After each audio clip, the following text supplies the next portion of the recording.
Bienvenue Stop Invest, la chaîne des tops d'investissement. Ici, on parle essentiellement d'entreprises de qualité. Berkshire Hathaway a publié ici la liste des entreprises qu'elle détient en portefeuille en date d'aujourd'hui. Attention, toujours avec 3 mois de retard, comme je le rappelle toujours ici, selon le 13F. Donc, on va essayer de regarder ça, histoire de voir s'il y a des idées qui pourraient, voilà, si on pourrait avoir de nouvelles idées par rapport aux entreprises qu'elle possède, quels sont les achats, quelles sont les ventes, etc. OK? Alors, je vais déjà préciser une chose. Cet exercice, généralement, on regarde le portefeuille des grands investisseurs ici ou bien des investisseurs qu'on respecte juste pour une raison, histoire de voir si on peut nous-mêmes avoir de nouvelles idées. OK? Chacun de ces investisseurs a une stratégie d'investissement très particulière. Par exemple, il y a des gens qui aiment suivre Michael Burry, acheter telle ou telle chose. Ce n'est pas un investisseur que moi je vais suivre, par exemple, parce que je ne considère pas qu'il... Enfin, je cherche généralement des investisseurs qui investissent avant tout sur des entreprises sous-cotées et des entreprises qualitatives. Et très souvent, ils ne sont pas très nombreux. Mais j'en ai listé à peu près une dizaine, je pense bien, il y a quelques temps sur cette vidéo-ci. Top investisseurs qualitatifs, copiez-les tous. Ça date du mois de décembre. Et on avait fait un top 10 également après ça sur différentes actions que ces personnes-là détenaient. OK? Donc, je ne sais pas si j'avais cité 10 investisseurs, 20 investisseurs. Dans tous les cas de figure, c'est des gens que moi, je suis en particulier. Donc, cette liste-là me ressemble. OK? Donc, quand je regarde à peu près cette liste, ou bien quand je vais regarder le portefeuille d'un investisseur en particulier, je ne suis pas stressé à l'idée qu'il vende une action que je détiens. Parce qu'on achète pour une seule raison, on vend toujours pour plusieurs raisons. OK? Si quelqu'un achète quelque chose, c'est parce qu'il pense que c'est sous-évalué. D'accord? S'il revend, ça peut être parce que voilà, il est mal à l'aise avec la position, il a peut-être fait une erreur d'analyse, il a peut-être eu une meilleure idée, ou bien voilà, pour des raisons de taxes. Donc, il y a énormément d'éléments qui peuvent venir, qu'il faut prendre en compte. Et vous ne pouvez pas les avoir ici parce que vous n'êtes pas avec lui quand il prend sa décision d'investissement, que ce soit l'achat ou la vente. Donc, quand on regarde un portefeuille comme celui de Warren Buffett, celui-ci, donc le portefeuille de Berkshire Hathaway, excusez-moi, ce n'est pas le portefeuille de Warren Buffett, il a un portefeuille personnel, mais on parle ici Berkshire Hathaway. Quand on met Warren Buffett, c'est juste parce qu'il en est le PDG, ou bien le CEO également. So, Berkshire Hathaway, ce n'est pas un hedge fund, c'est un conglomérat, donc centré sur des activités d'assurance, essentiellement avec Gecko, et plus d'autres éléments. Donc, quand vous remarquez à peu près le portefeuille de Warren Buffett ici, ou bien le portefeuille de Berkshire Hathaway, ce n'est qu'une partie de Berkshire Hathaway. Et pour évaluer la performance de Berkshire Hathaway, quand vous regardez à peu près la performance de Berkshire Hathaway, ce n'est pas la performance du portefeuille, c'est la variation du prix de l'action. OK? Donc, généralement, la performance, vous devez la regarder ici. Vu qu'ils ne distribuent pas de dividendes, ils réinvestissent tout normalement ici. Donc, vous devez regarder l'évolution du book value. D'accord? Je ne vais pas revenir dessus. Enfin, si vous n'êtes pas d'accord également, ce n'est pas plus grave que ça. OK? Donc, on continue. Donc, quand je prends ce portefeuille, je sais donc, d'accord, etc. On va essayer de faire moins, de moins prononcer les dons et les OK. Ça me prend du temps.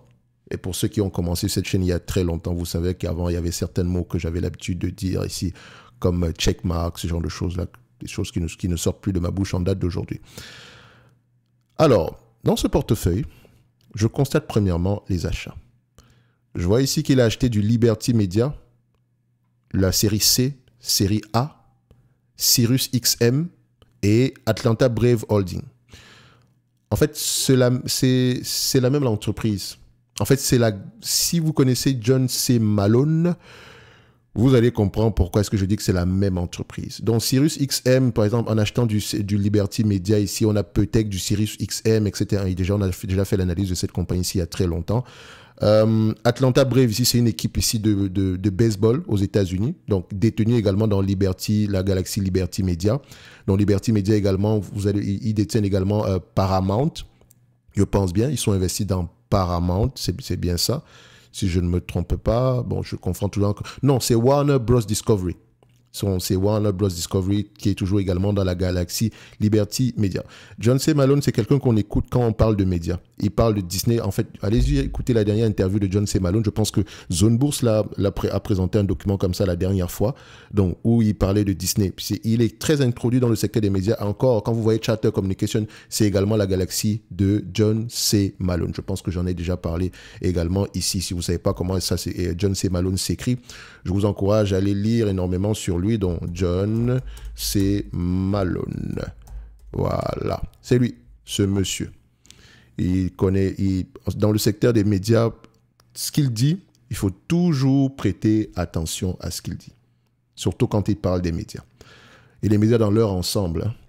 Donc, dans Liberty Media, ici, je pense qu'il y a peut-être Formula One, ce genre de choses-là, je ne sais pas, je ne suis pas allé regarder ça. Mais déjà, ce que je vais marquer ici, c'est ceci. C'est une entreprise assez complexe à analyser, ok? Parce que généralement, il faut faire la somme des parts, etc.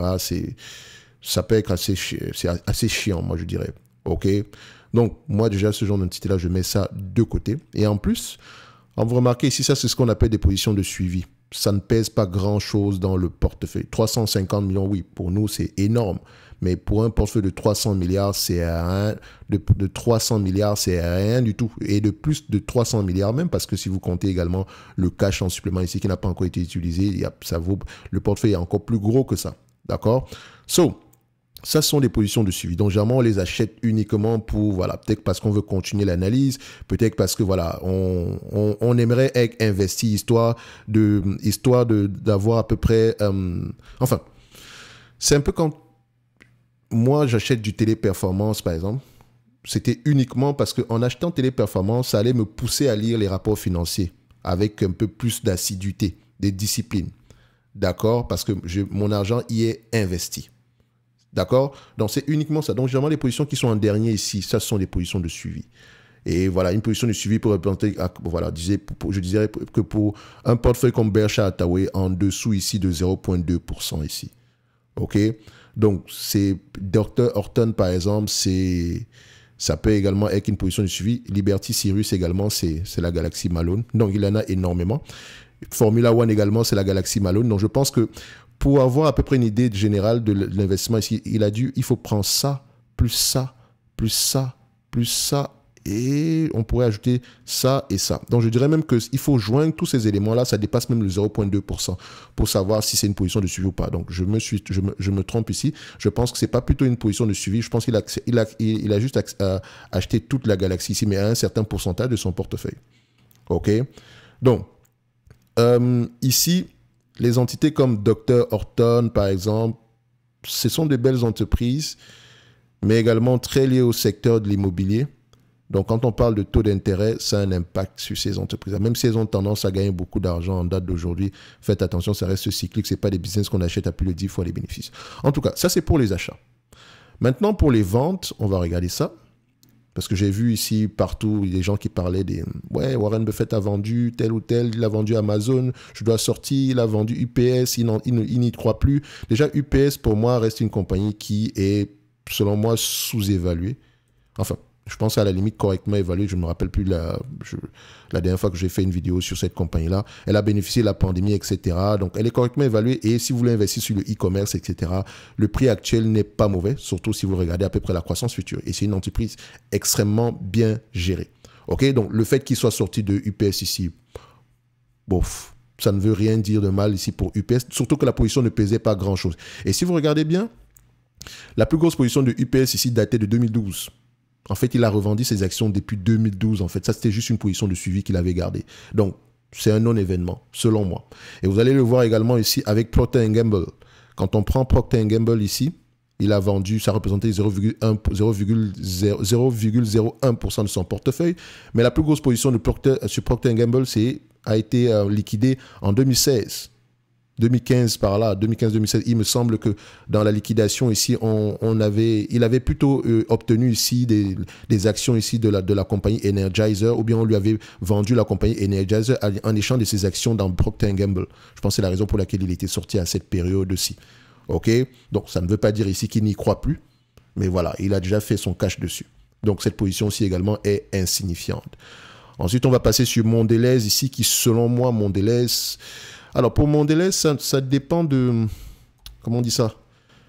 Ça dépend vraiment du multiple de valorisation, de la croissance future, l'augmentation ici des marges également.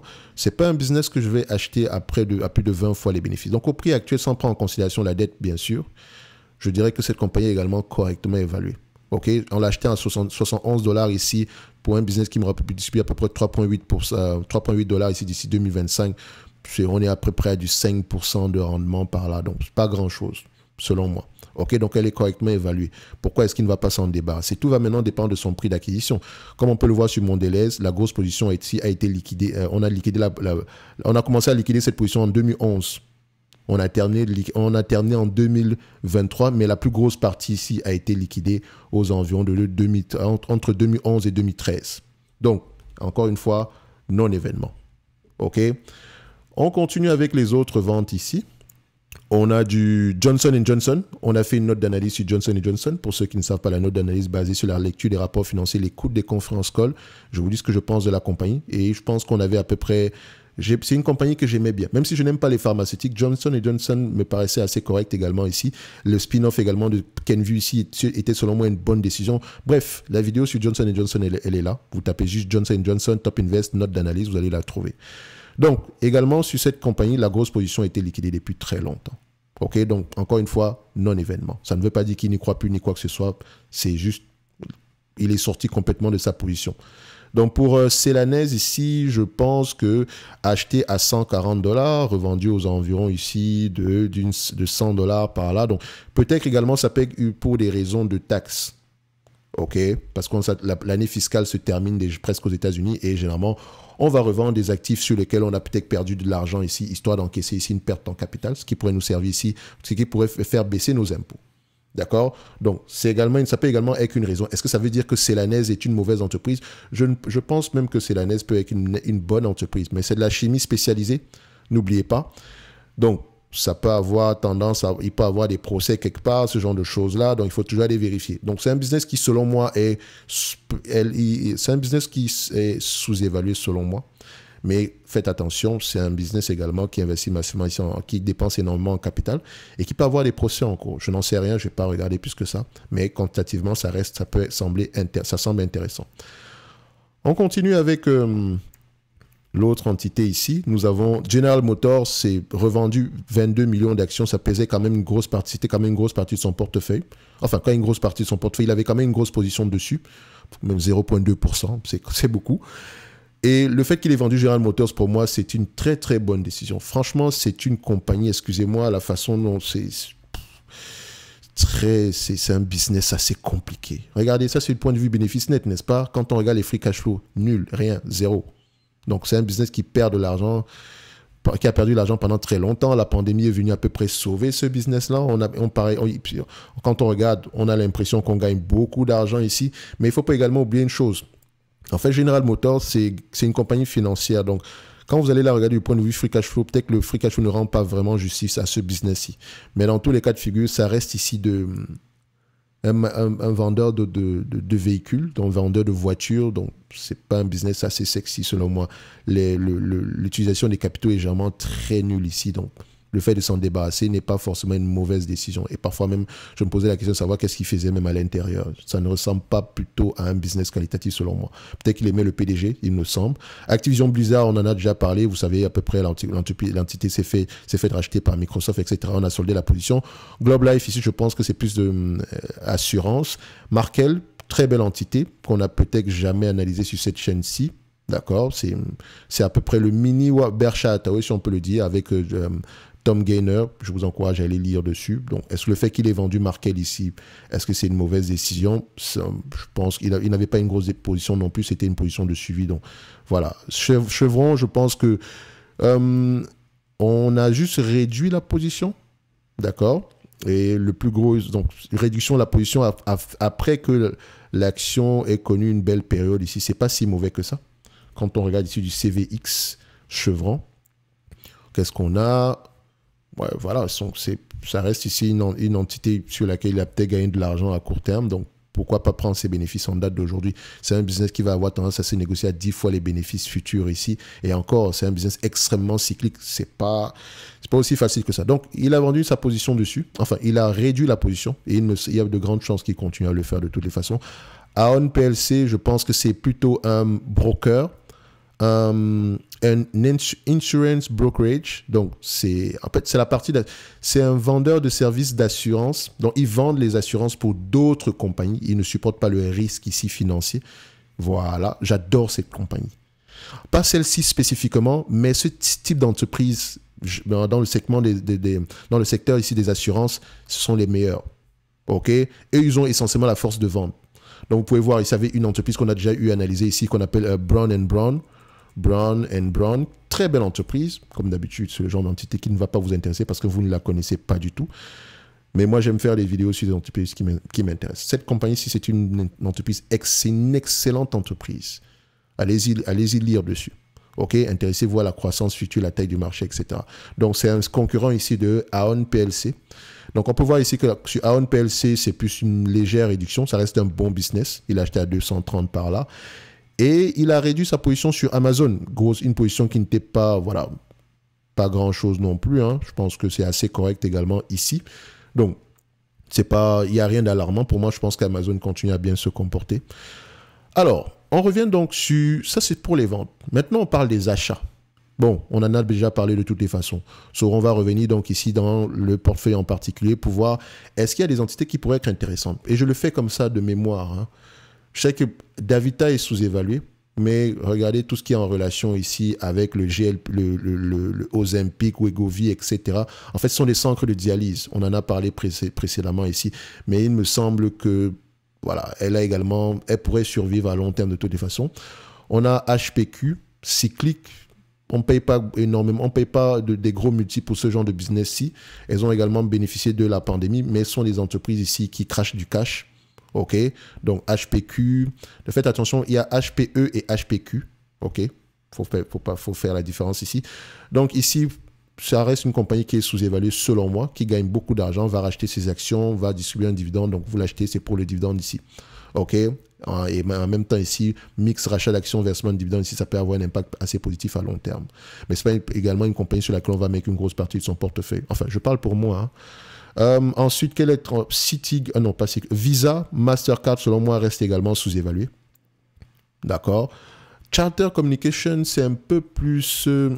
c'est plus un business qui est en train de mourir et un autre business qu'on est en train de développer massivement. Donc, je dirais que c'est une entité ici qui est, à la limite, légèrement sous-évaluée.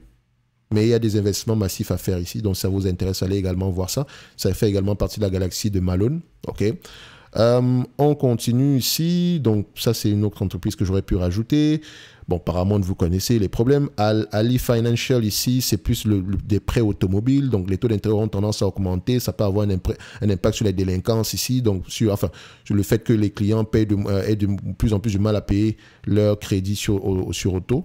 C'est pas plus grave que ça, mais si elle arrive à bien gérer son risque, il s'appelle une entité sur laquelle on peut faire beaucoup d'argent à long terme. Donc, il faut aller vérifier. C'est une compagnie financière, faites attention. Donc, on ne va pas regarder les free cash flow, quoi que ce soit. Il faut vraiment plonger le nez dans les rapports financiers. Mais je pourrais l'ajouter ici également. Ça va également aller dans le même titre que Capital One Financial. Et également dans le même titre, on peut également parler ici de la compagnie qu'on appelle American Express, qui paraît également sous-évalué. Mais enfin, American Express est correctement évalué. Mais les multiples de valorisation sont tellement bas qu'elle va continuer à racheter massivement ses actions. OK, American Express, ce n'est pas la même chose que Visa et Mastercard parce qu'elle supporte le risque de crédit. C'est presque comme une banque. OK. Vous pouvez également rajouter une entreprise ici qu'on appelle Kraft Heinz. Je pense que j'ai fait une vidéo dessus. J'avais mentionné que Kraft Heinz, quantitativement sous-évalué. OK, donc KHC. Et si vous parlez de Kraft Heinz, peut-être allez faire un tour sur Budweiser. Bref, on a assez fait le tour ici. Selon moi, je pense que voilà à peu près la liste des entités que je pourrais aller regarder en profondeur ici, en me fiant au portefeuille de Warren Buffett. Donc, ne paniquez pas parce qu'il a vendu une action. Parfois, c'était juste une position de suivi. Et n'achetez pas spécialement parce qu'il en a acheté une. D'accord, il faut faire attention. On continue à regarder le portefeuille, on continue à suivre le portefeuille des investisseurs qu'on respecte. OK, mais il faut comprendre avant tout également leur stratégie d'investissement. C'est une très bonne chose de connaître à peu près qu'est-ce qu'on a en face de nous, histoire de voir si ça colle avec notre stratégie d'investissement à nous. OK? Donc, pour moi, j'aime bien regarder le portefeuille de Warren Buffett, mais ce n'est pas quelque chose que je fais chaque mois ou quoi que ce soit, non. Je regarde juste comme ça en passant.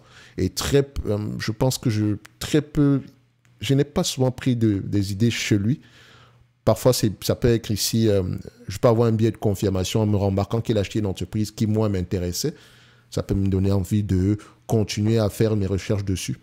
Mais dans tous les cas de figure, il faut toujours faire ses recherches soi-même. Il a sa thèse d'investissement sur les différentes entités en question et ce n'est pas juste une thèse quantitative. OK? Donc, il faut toujours aller faire vos recherches vous-même parce que tôt ou tard, il pourra se permettre de les revendre ici, se réserve d'avoir le droit de le faire. OK? C'est son portefeuille. C'est le portefeuille de sa compagnie. Il fait ce qu'il veut avec. Apple n'a pas changé, etc. Pour moi, je considère que Apple est à des niveaux assez élevés. Donc, je ne regarde même pas ça ici. Je pense qu'on a fait une vidéo dessus. Bref, voilà à peu près ce que je regarderai dans le portefeuille en date d'aujourd'hui. Ceci n'est que mon avis et non un conseil d'investissement. Comme d'habitude, je me réserve le droit de me tromper. En lien dans la description de la vidéo, vous avez ici la top newsletter où on partage vraiment des analyses sectorielles. Vous avez également un premier commentaire épinglé ici, un cadeau ici pour le Black Friday pour ceux que ça intéresse. On se donne rendez-vous sur la prochaine vidéo et d'ici là, portez-vous bien. Merci.